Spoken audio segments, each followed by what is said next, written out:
Salam alaikum et bienvenue. Nous sommes le 7 juillet 2026 et il faut le dire clairement, cette semaine va rester gravée comme l'une des plus importantes pour l'Algérie en matière de grands projets. Le 5 juillet, à l'occasion du 64e anniversaire de l'indépendance, le président Tebboune a enchaîné à Alger une véritable journée marathon d'inauguration. Un centre national de données, un hôpital pédiatrique de niveau mondial, 180 000 logements remis en une seule journée, un institut de thérapie cellulaire, une immense salle de spectacle, tout cela n'est pas anodin. Ce sont des annonces qui tracent les contours de l'Algérie de demain. Aujourd'hui, on va prendre le temps de revenir sur tout cela, calmement, en profondeur, dans une vidéo longue et détaillée. 4 grands dossiers vont nous occuper. Premièrement, cette méga opération de distribution de 179 000 logements, un record historique. Deuxièmement, le premier data center national et ce qu'il représente pour la souveraineté numérique du pays. Troisièmement, l'hôpital cardiaque pédiatrique entièrement numérique et l'Institut de thérapie cellulaire qui ouvrent une véritable révolution médicale. Et enfin, la nomination du nouveau directeur de la SNTF, l'accélération du rail algérien ainsi que l'ouverture économique vers le Kazakhstan et l'Espagne. Mais avant d'entrer dans le vif du sujet, laissez-moi vous poser une question. Est-ce que vous savez vraiment tout ce qui se passe en Algérie en 2026 ? Le GAFI, les 108 milliards du rail, l'intelligence artificielle, le pétrole. J'ai regroupé tout cela dans un dossier complet, ce que les médias ne vous disent pas. Il est disponible en français, en anglais et en arabe. Le lien se trouve dans la description et dans le premier commentaire. Allez le consulter parce que le prix de lancement ne va pas durer. Et surtout, un grand merci à toutes celles et ceux qui l'ont déjà acheté. Votre soutien compte énormément. Maintenant, revenons à notre sujet. C'est parti. Partie 1. 179 000 logements en une seule journée. La plus grande opération de distribution jamais réalisée dans l'histoire du pays. Commençons par un chiffre qui donne le vertige. Un chiffre qui touche directement la vie quotidienne de centaines de milliers de familles algériennes. Le 5 juillet, depuis la nouvelle ville de Sidi Abdellah, le président Tebboune a officiellement lancé la plus grande opération de distribution de logements de l'histoire de l'Algérie. En une seule journée, à travers tout le territoire national, 179 168 logements et aides à l'habitat ont été distribués simultanément. 179 000 logements. Prenez vraiment un instant pour mesurer ce que cela signifie. C'est comme si l'on construisait et attribuait en une journée une ville entière de la taille de Sétif ou de Batna. Derrière ce chiffre, il y a des centaines de milliers de personnes, des familles entières qui reçoivent enfin les clés de leur logement. Et si l'on regarde le détail de cette distribution, on comprend mieux la diversité des formules proposées. D'abord, 42 520 logements publics locatifs destinés aux familles les plus modestes. Ensuite, 11 914 logements AADL, cette formule de location-vente très appréciée par la classe moyenne qui permet de devenir propriétaire en payant des mensualités. Puis viennent 9 975 logements promotionnels aidés et 7 353 logements promotionnels libres. Mais le plus gros volume concerne le monde rural. 76 423 aides à l'habitat rural. Et ça, c'est énorme. Ces aides permettent aux familles vivant dans les campagnes de construire ou d'améliorer leur maison. C'est une politique essentielle pour maintenir les populations dans les zones rurales, éviter l'exode vers des grandes villes déjà saturées et développer l'intérieur du pays. À tout cela s'ajoutent également 30 983 décisions d'attribution d'aide pour les lotissements sociaux. Le président Tebboune a aussi voulu expliquer le choix de cette date, le jour de la fête de l'indépendance, pour lancer une distribution aussi massive. Il a déclaré vouloir que ce 5 juillet reste gravé dans la mémoire des enfants de l'Algérie. Et le symbole est extrêmement fort. Le 5 juillet 1962, l'Algérie retrouvait sa souveraineté nationale. Le 5 juillet 2026, cette même Algérie offre un toit à des centaines de milliers de ses enfants.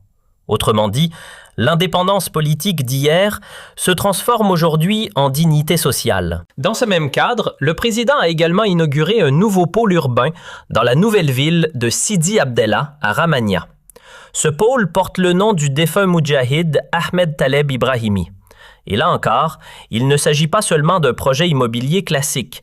C'est un exemple très concret de la nouvelle vision algérienne de l'habitat. L'idée n'est plus simplement d'empiler des immeubles les uns à côté des autres. L'objectif désormais, c'est de construire de véritables villes modernes, organisées et intégrées. Ce pôle s'étend sur 109,5 hectares et regroupe 1057 logements AADL en formule location-vente répartis sur 5 sites. Mais ce qui est important, c'est surtout tout ce qui accompagne ces logements. Le quartier dispose de la fibre optique d'établissements scolaires, de structures de sécurité, d'espaces de loisirs et de jardins. En réalité, on parle d'une ville complète, pensée non seulement pour loger ses habitants, mais aussi pour améliorer concrètement leur qualité de vie. Cette politique du logement fait partie sans aucun doute des grandes réussites sociales de l'Algérie ces dernières années. Il faut le rappeler, très peu de pays dans le monde peuvent se permettre de distribuer autant de logements à leurs citoyens à un tel rythme. Dans beaucoup d'autres pays, devenir propriétaire reste un rêve presque inaccessible pour les classes populaires, et même pour une partie de la classe moyenne. En Algérie, au contraire, grâce à des dispositifs comme l'AADL ou le logement social, des millions de familles ont pu accéder à un toit digne dans des conditions abordables. Alors bien sûr, il ne faut pas nier la réalité. La demande reste énorme. Il existe encore des listes d'attente, des dossiers en souffrance, des impatiences parfaitement légitimes. Le problème du logement n'est pas totalement réglé. Mais ce qui est incontestable, c'est que la dynamique est là. Le rythme de construction et de distribution figure parmi les plus élevés au monde lorsqu'on le rapporte à la population. Et pour une famille qui reçoit enfin les clés de son appartement après des années d'attente parfois, après avoir vécu dans la promiscuité chez les parents ou dans un logement précaire, ce n'est pas un simple changement administratif. C'est un bouleversement de vie. C'est la fin d'une angoisse et le début d'une nouvelle étape. Partie 2. Le premier data center national. L'Algérie entre officiellement dans l'ère de la souveraineté numérique. Passons maintenant à un projet qui est peut-être le plus stratégique de toutes les inaugurations de cette semaine. Le 5 juillet, à Mohammedia, aux portes d'Alger, le président Tebboune a inauguré le Centre national algérien des services numériques. Et à cette occasion, il a prononcé une phrase qui résume tout. L'Algérie est entrée officiellement dans la numérisation. Mais pour mesurer la portée réelle de cette annonce, il faut d'abord comprendre ce qu'est un data center, autrement dit, un centre de données. Imaginez un bâtiment hautement sécurisé, rempli de milliers de serveurs informatiques qui tournent sans interruption 24 heures sur 24 et 7 jours sur 7. Ces serveurs servent à stocker, traiter et faire circuler les données numériques. À chaque fois que vous effectuez une démarche administrative en ligne, que vous consultez un dossier ou que vous réalisez un paiement électronique, vos informations passent par ce type d'infrastructure. En réalité, le data center, c'est le cœur battant de l'administration numérique d'un pays. C'est son cerveau physique. Et ce que Tebboune vient d'inaugurer à Mohammedia, ce n'est pas simplement un bâtiment rempli de machines. C'est la première infrastructure numérique souveraine de ce type en Algérie. Et ici, le mot essentiel, le mot clé, c'est bien souveraine. Laissez-moi maintenant vous expliquer pourquoi cette question de souveraineté numérique est devenue aussi cruciale. Jusqu'à présent, une grande partie des données numériques algériennes étaient hébergées à l'étranger, sur des serveurs qui ne se trouvaient pas en Algérie. On parle notamment des clouds américains comme Amazon Web Services, Microsoft Azure ou Google Cloud, mais aussi de serveurs européens ou asiatiques. Et concrètement, cela veut dire quoi? Cela veut dire que les données des citoyens algériens, des entreprises algériennes et même de l'administration algérienne étaient physiquement situées sur des territoires étrangers, donc soumises à des lois étrangères. Et dans le monde d'aujourd'hui, où les données sont devenues la nouvelle matière première du 21e siècle, c'est un enjeu majeur de sécurité nationale. Dépendre de serveurs étrangers, c'est un peu comme dépendre d'un autre pays pour son pétrole ou pour son blé. En cas de tensions diplomatiques, de sanctions ou même de cyberattaques, un pays qui ne contrôle pas ses propres données devient vulnérable. Avec ce centre national, l'Algérie fait donc quelque chose de fondamental. Elle rapatrie ses données sur son propre sol. Désormais, les données algériennes sont stockées en Algérie, protégées par la loi algérienne et placées sous le contrôle des autorités algériennes. Et c'est pour cela que ce projet dépasse largement la simple question technologique. C'est un véritable acte de souveraineté comparable à la nationalisation des hydrocarbures en 1971. À l'époque, l'Algérie reprenait le contrôle de son pétrole. Aujourd'hui, c'est une autre ressource stratégique que l'Algérie reprend en main ces données. Et maintenant, parlons un peu des détails techniques parce qu'ils sont franchement impressionnants. Ce centre national n'est pas composé d'un seul site, mais de 2 centres de données. Le premier se trouve à Mohammadia dans la wilaya d'Alger. Le second est installé à Blida. Ces 2 centres fonctionnent avec une architecture dite active-active. En clair, cela signifie qu'ils travaillent en même temps, qu'ils se synchronisent en permanence et que chacun peut prendre le relais de l'autre. Si l'un des 2 tombe en panne, l'autre continue immédiatement le service sans interruption pour les utilisateurs. Le taux de disponibilité annoncé est de 99,98%. Et ce chiffre est énorme. Cela veut dire que le système est censé fonctionner 99,98% du temps. Sur une année complète, cela représente moins de 2 heures d'indisponibilité totale. On parle donc d'un niveau comparable aux plus grandes infrastructures numériques dans le monde. D'ailleurs, le centre a obtenu la certification internationale Tier 3 Design, délivrée par l'Uptime Institute, l'organisme de référence mondial pour l'évaluation de la qualité des data centers. Cette certification confirme que l'infrastructure algérienne respecte les standards internationaux les plus exigeants. Autrement dit, l'Algérie n'avance pas ici avec une infrastructure amateur. Elle entre dans la cour des grands. Ce data center a été réalisé avec un partenaire de poids, le géant technologique chinois Huawei. Mais ce qui rend ce partenariat intéressant, c'est qu'il ne se limite pas simplement à installer des équipements ou à livrer des machines. Il y a aussi un volet essentiel, le transfert de technologies et de compétences vers les acteurs algériens. Concrètement, cela signifie que des ingénieurs et des techniciens algériens sont formés aux technologies du cloud et de l'intelligence artificielle. L'objectif est clair, faire en sorte qu'à terme, l'Algérie puisse gérer, maintenir et faire évoluer elle-même ses propres infrastructures numériques sans rester dépendante indéfiniment de l'expertise étrangère. Alors, concrètement, à quoi va servir ce centre? Ses missions sont nombreuses. Premièrement, il va permettre l'hébergement souverain de toutes les données de l'administration publique algérienne. Deuxièmement, il va favoriser l'interopérabilité des services publics. Autrement dit, les différents ministères et administrations pourront échanger leurs données de manière fluide, rapide et sécurisée. Fini les administrations qui fonctionnent chacune dans leur coin sans communication efficace entre elles. Troisièmement, ce centre va permettre le déploiement d'un cloud computing national, un véritable nuage numérique algérien mis au service de toutes les institutions publiques. Et quatrièmement, il assurera une supervision et une maintenance permanente avec une détection proactive des anomalies avant même qu'elles ne perturbent le service. C'est donc une infrastructure pensée non seulement pour stocker les données, mais aussi pour transformer en profondeur le fonctionnement de l'État numérique algérien. La haute commissaire à la numérisation Meriem Ben Mouloud l'a d'ailleurs clairement souligné.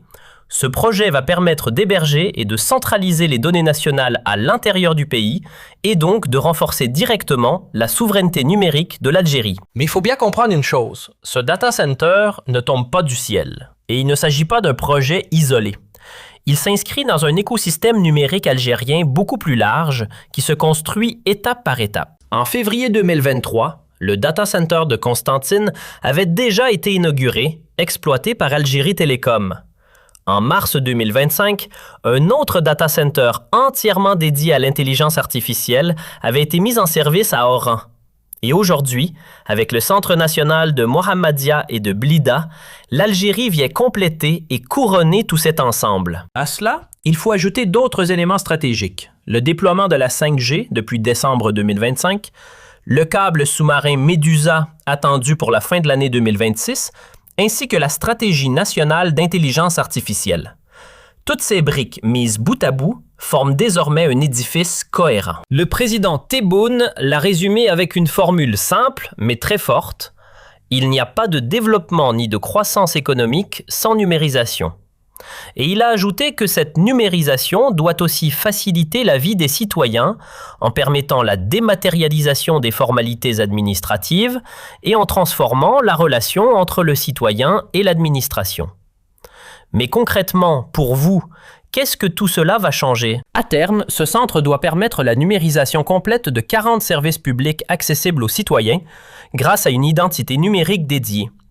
Cela veut dire que dans un avenir proche, vous pourrez effectuer pratiquement toutes vos démarches administratives directement depuis votre téléphone.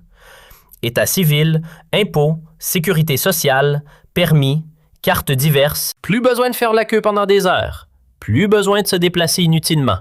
Plus besoin de se perdre dans des piles de papier. Voilà, concrètement, la révolution numérique algérienne qui commence à se mettre en place. Partie 3. Révolution médicale. L'hôpital pédiatrique 100% numérique et l'Institut de thérapie cellulaire. Le troisième grand chapitre de cette semaine historique nous emmène dans le domaine de la santé, avec 2 projets majeurs qui placent l'Algérie au niveau de la médecine mondiale de pointe. Le président Tebboune a inauguré un hôpital pédiatrique révolutionnaire et il a également posé la première pierre d'un institut de thérapie cellulaire et génique. 2 projets, 2 symboles forts et surtout 2 avancées qui méritent qu'on prenne vraiment le temps de les analyser. Commençons par l'hôpital. À Maelma, dans la périphérie d'Alger, le président Tebboune a inauguré un établissement hospitalier spécialisé en cardiologie et en chirurgie cardiaque pédiatrique. En clair, il s'agit d'un hôpital entièrement dédié aux maladies du cœur chez les enfants. Cet établissement porte le nom d'Omar Boudjelab. Il faut rappeler que les maladies cardiaques congénitales, c'est-à-dire les malformations du cœur présentes dès la naissance, touchent un nombre important d'enfants. Et jusqu'à présent, beaucoup de familles algériennes dont l'enfant souffrait d'une malformation cardiaque grave étaient obligées de passer par des évacuations sanitaires vers l'étranger, en France, en Turquie ou ailleurs. Ces évacuations coûtaient extrêmement cher à l'État, mais surtout, elles représentaient une véritable épreuve pour les familles contraintes de voyager avec un enfant malade, loin de leur maison, loin de leur environnement, loin de leurs repères. Avec cet hôpital spécialisé, l'Algérie se donne désormais les moyens de prendre en charge ses enfants directement sur son propre sol avec des équipes algériennes. L'établissement dispose d'une capacité de 80 lits et de 7 services spécialisés. Mais ce qui rend cet hôpital vraiment exceptionnel, c'est son niveau de numérisation. Il fonctionne entièrement en mode numérique. C'est tout simplement le premier établissement hospitalier 100% numérique en Algérie. Mais concrètement, qu'est-ce que cela veut dire? Cela signifie d'abord que le dossier médical de chaque patient est entièrement numérique. Les résultats d'analyse, les images médicales, les prescriptions, tout est dématérialisé, centralisé et accessible instantanément aux médecins autorisés. L'hôpital intègre également la télémédecine. Et ça, c'est un point majeur. Grâce à cela, les spécialistes peuvent consulter à distance, échanger avec d'autres hôpitaux et organiser des conférences médicales numériques avec des experts du monde entier.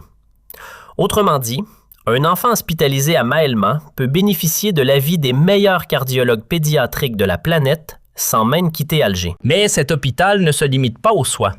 Il comprend aussi un pôle pédagogique consacré à la formation et à la recherche, avec un amphithéâtre de 170 places, des salles d'études et une bibliothèque. Cela veut dire qu'il va soigner les enfants, bien sûr, mais qu'il va aussi former la prochaine génération de cardiologues pédiatriques algériens.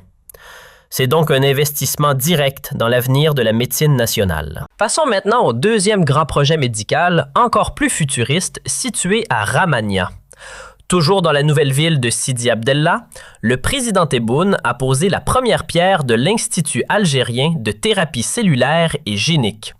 Nous avions déjà parlé de ce projet il y a quelques semaines sur cette chaîne. Et aujourd'hui, le voilà qui devient réalité. La thérapie cellulaire et génique, c'est tout simplement l'une des frontières les plus avancées de la médecine mondiale. Le principe consiste à utiliser des cellules vivantes ou à modifier les gènes pour réparer, régénérer ou remplacer des tissus malades. C'est ce qu'on appelle la médecine régénérative. Et les applications sont révolutionnaires. On peut traiter des cancers du sang comme les leucémies grâce à des thérapies qui reprogramment les cellules immunitaires du patient pour attaquer le cancer. On peut aussi soigner des maladies génétiques comme la drépanocytose, très présente en Afrique du Nord, ou encore régénérer des tissus endommagés. Aujourd'hui, ces thérapies existent déjà dans les grands centres médicaux d'Europe et des États-Unis. Mais elles coûtent extrêmement cher, parfois plusieurs centaines de milliers d'euros par traitement. En créant son propre institut, l'Algérie poursuit donc un objectif clair, rendre ses traitements accessibles à ses citoyens sur son propre sol avec des coûts maîtrisés. Et quand on regarde les détails du projet, ils sont impressionnants. L'institut, lui, devra être livré dans un délai de 16 mois. Et là encore, on parle d'un projet d'envergure, plus de 29 000 m² avec des laboratoires de recherche, des unités de soins comprenant des chambres spécialisées et classiques, ainsi que des espaces dédiés à la formation. Et il y a un élément assez remarquable, l'Institut disposera même d'une piscine et d'un hammam à vocation thérapeutique. Cela ouvre directement la porte au tourisme de santé. Demain, l'Algérie pourrait attirer des patients venus d'autres pays africains et arabes pour se faire soigner sur son territoire. Mais il y a aussi un détail qui doit nous rendre particulièrement fiers. Ce projet n'est pas seulement importé ou confié de bout en bout à des compétences étrangères. Ce sont des ingénieurs et des consultants nationaux algériens qui interviennent dans tous les domaines, depuis l'étude jusqu'à la réalisation. Autrement dit, cet institut de pointe est conçu et bâti par des compétences algériennes. Et au fond, ces deux projets, l'hôpital cardiaque numérique et l'Institut de thérapie cellulaire, racontent la même chose. L'Algérie ne veut plus se contenter d'être un simple consommateur de médecine importée.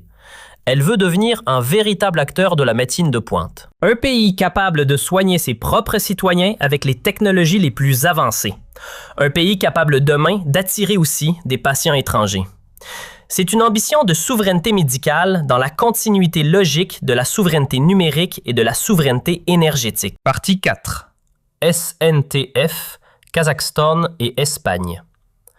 L'Algérie accélère sur le rail et renforce ses partenariats internationaux. Pour cette quatrième et dernière grande partie, prenons un peu de hauteur et élargissons la perspective. On va parler d'infrastructures de diplomatie économique et de plusieurs nouvelles qui montrent une chose très claire. L'Algérie est en mouvement sur tous les fronts. Commençons par le ferroviaire, un sujet que vous aimez beaucoup sur cette chaîne. Et franchement, vous avez raison, parce que le rail fait partie des grands chantiers qui vont transformer le pays dans les années à venir. Le 4 juillet, un changement important a eu lieu à la tête de la Société nationale des transports ferroviaires, la SNTF.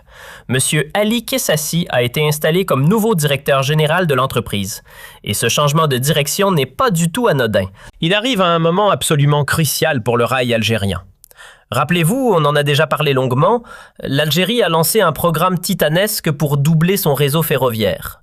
L'objectif est de passer d'environ 4 500 km aujourd'hui à un réseau compris entre 10 000 et 12 500 km d'ici 2030. Et derrière cette ambition, il y a un investissement global colossal qui approche les 108 milliards de dollars. En décembre 2025, la Banque africaine de développement a accordé un prêt de 747 millions d'euros pour financer la première phase de la ligne qui doit relier Alger à Tamanrasset. Et les travaux de ce chantier gigantesque doivent justement démarrer cette année. La nomination de nouveau directeur général à la tête de la SNTF s'inscrit donc parfaitement dans cette dynamique d'accélération. Parce qu'à ce niveau-là, il ne suffit pas d'annoncer des projets. Il faut une direction solide, capable de piloter des méga chantiers d'une telle ampleur. On parle de la ligne du sud de la ligne minière de l'Est, destinée au transport du phosphate de la ligne de Garadjubilet pour le fer, mais aussi de toute la modernisation du réseau existant. Autrement dit, la SNTF entre dans une phase décisive de son histoire. La mission d'Ali Kessassi sera donc immense. Il devra moderniser une entreprise publique historique, l'adapter aux exigences des grands projets, améliorer le service aux voyageurs et développer le fret ferroviaire pour transporter les minerais et les marchandises. Parce qu'il faut bien comprendre une chose. Le rail n'est pas seulement un moyen de transport. Il est en train de devenir la colonne vertébrale logistique de l'économie algérienne de demain. Et au cœur de cette transformation, il y a la SNTF. Passons maintenant à la diplomatie économique, parce que là aussi, l'Algérie multiplie les ouvertures et diversifie ses horizons. Première information importante, le Kazakhstan. Ce grand pays d'Asie centrale, riche en ressources naturelles, souhaite élargir sa coopération économique avec l'Algérie. Les secteurs concernés sont très concrets, l'agriculture, l'industrie agroalimentaire et l'élevage. Et ce n'est pas un détail. Le Kazakhstan fait partie des grands producteurs mondiaux de céréales et de viande.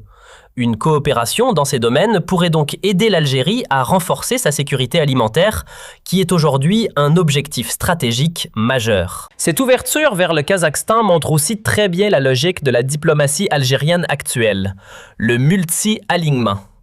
L'Algérie ne met pas tous ses œufs dans le même panier. Elle travaille avec la Chine sur le numérique et les infrastructures, avec la Russie sur l'énergie et les mines, avec l'Allemagne et la Corée sur l'automobile, avec le Japon sur la pêche, et maintenant avec le Kazakhstan sur l'agroalimentaire. Chaque partenariat est choisi selon une logique simple. Qu'est-ce qu'il peut apporter concrètement au développement du pays? Deuxième grande nouvelle diplomatique, l'Espagne. Le président du gouvernement espagnol, Pedro Sánchez, est attendu à Alger le 20 juillet pour une visite officielle. Et cette visite est très importante, à la fois sur le plan symbolique et sur le plan économique. Vous vous souvenez peut-être qu'entre 2022 et 2024, les relations entre l'Algérie et l'Espagne avaient connu une crise profonde après le changement de position espagnole sur la question du Sahara occidental. À l'époque, l'Algérie avait gelé une grande partie de ses relations commerciales avec Madrid. La venue de Pedro Sánchez à Alger le 20 juillet marque donc une normalisation complète des relations entre l'Algérie et l'Espagne. Et évidemment, ce n'est pas un hasard. L'Espagne reste un partenaire énergétique majeur pour l'Algérie. Le gazoduc Medgaz relie directement Benissaf sur la côte algérienne à Almeria en Espagne. Et il faut le rappeler, l'Algérie a repris la première place sur le marché gazier espagnol. Cette visite devrait donc permettre de consolider les relations énergétiques et commerciales entre ces deux voisins de la Méditerranée. Enfin, terminons avec une reconnaissance internationale qui fait plaisir. Le journal américain USA Today a consacré un article à l'Algérie en la présentant comme une future puissance économique sous-estimée. Un rapport américain a également décrit l'Algérie comme un véritable pôle d'investissement. Et ces regards venus de l'étranger confirment ce que nous documentons chaque jour sur cette chaîne. L'Algérie est en train de changer de dimension. Et le monde commence à le remarquer. Quand on met toutes ces nouvelles ensemble, elles dessinent le portrait d'un pays en pleine effervescence. Un pays qui modernise ses chemins de fer, qui diversifie ses partenariats internationaux, qui normalise ses relations avec ses voisins et qui attire de plus en plus l'attention des grandes puissances économiques. L'Algérie de 2026 n'est plus le pays fermé, hésitant ou immobile d'il y a quelques années. C'est un pays qui avance, qui s'ouvre et qui assume clairement ses ambitions. Voilà, c'était notre tour d'horizon approfondi de cette semaine exceptionnelle du 5 au 7 juillet 2026. Alors, récapitulons. Le président Tebboune a d'abord lancé la plus grande opération de distribution de logements de l'histoire du pays. 179 000 logements et aides attribués en une seule journée, dont 76 000 aides à l'habitat rural. Des centaines de milliers de familles ont ainsi reçu un toit le jour même de la fête de l'indépendance. Ensuite, il a inauguré le premier data center national souverain entre Mohammedia et Blida. Une infrastructure certifiée aux standards internationaux, réalisée avec un transfert de compétences vers les Algériens et qui fait entrer officiellement l'Algérie dans l'ère de la souveraineté numérique. Il a également inauguré un hôpital cardiaque pédiatrique 100% numérique, le premier du genre en Algérie, tout en posant la première pierre d'un institut de thérapie cellulaire et génique conçu par des compétences algériennes. Avec ces projets, le pays se positionne clairement à la pointe de la médecine mondiale. Et puis, sur le plan des infrastructures et de la diplomatie économique, l'Algérie a accéléré sur le rail avec la nomination d'un nouveau directeur à la SNTF. En parallèle, elle élargit ses partenariats internationaux vers le Kazakhstan pour l'agroalimentaire et vers l'Espagne avec la visite attendue de Pedro Sánchez le 20 juillet. Le numérique, le logement, la santé, le rail, la diplomatie. 5 domaines différents mais une seule et même direction. Une Algérie qui construit, qui se modernise, qui renforce sa souveraineté et qui se rapproche de ses citoyens. Pas une Algérie des discours seulement, mais une Algérie des actes, des chantiers, des inaugurations et des clés remises aux familles. Comme Tebboune l'a dit lui-même cette semaine, avec une pointe d'humour, il est difficile de commenter des choses qui sont toutes positives. Alors oui, il reste encore des défis. Le pouvoir d'achat, l'emploi des jeunes, la dépendance au pétrole, la bureaucratie. Et nous en parlons régulièrement sur cette chaîne sans complaisance. Mais cette semaine du 5 juillet 2026 restera comme une démonstration concrète de la transformation en cours. Si cette vidéo vous a appris quelque chose, likez, abonnez-vous et partagez-la autour de vous. Et n'oubliez pas mon guide complet l'Algérie 2026, disponible en 3 langues. Le lien est dans la description. Dites-moi en commentaire quel projet vous a le plus marqué. Le data center, les logements, les hôpitaux ou le rail. On se retrouve très bientôt pour continuer à suivre ensemble cette Algérie qui avance.